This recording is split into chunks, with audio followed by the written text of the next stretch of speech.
Hello everybody, অনেক দিন পরে একটা ভ্লগ না, জাস্ট একটা আমার পার্ট অফ লাইফ। আমি যেটা 25th অ্যানিভার্সারিতে করতে চাইছিলাম ওইটা বাই সাম মিনস 26তে হইলো। তো লাস্ট ইয়ার আমি আসাম যেতে পারি নাই অ্যানিভার্সারির টাইমে। এই বছরে অ্যানিভার্সারির টাইমে থাকুম না তাগর লগে, তারা ট্রেনে থাকবো, তারা মানডে যাইতেছে গিয়া, দ্যাট ইজ 12। তো আজকে আমরা সেলিব্রেট করে নিলাম ওগো অ্যানিভার্সারি। তো লেটস সি কি হয়েছে। অ্যান্ড ইয়েস, স্টে টিউন, কারণ লাস্টে কিছু পিকচার্স দিয়ে একটা সারপ্রাইজ আছে।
এখানে একটা ছোট্ট ব্লান্ডার হয়ে গেছে। এই যে আমি যে কেকটা আনছি, যেটার লগে স্পার্কেল আনছি, ওই স্পার্কেলটা জ্বলতেছে না। থ্যাঙ্কস টু সোনাইদি, যে একটা স্পার্কেল যেটা অনেক টাইম জ্বলতেছিল ওটা সুন্দর করে টুক করে খুললে এখানে লাগাই দিছে। And I am blessed to have her there today.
Here goes the surprise.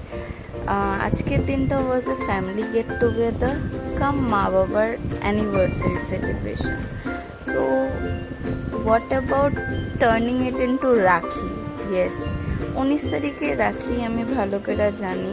আমাকে ওরকম রাখির কোনো নিয়ম নাই, জাস্ট ভাই বোনের একটা বন্ড যেটা আমরা সেলিব্রেট করার লিগা আমি স্পেশালি চাইছিলাম, যেহেতু আমার বাবা তার বোনরা পায় না আর তার বোনরা তাদের ভাইরা পায় না, তো তারা রাখি সেন্ড মানে পার্সেল করে দেয়। তো আমি চাইলাম যে যখন সামনেই আছে, কিছুদিন বাকি আছে রাখি, তো let's celebrate it here like.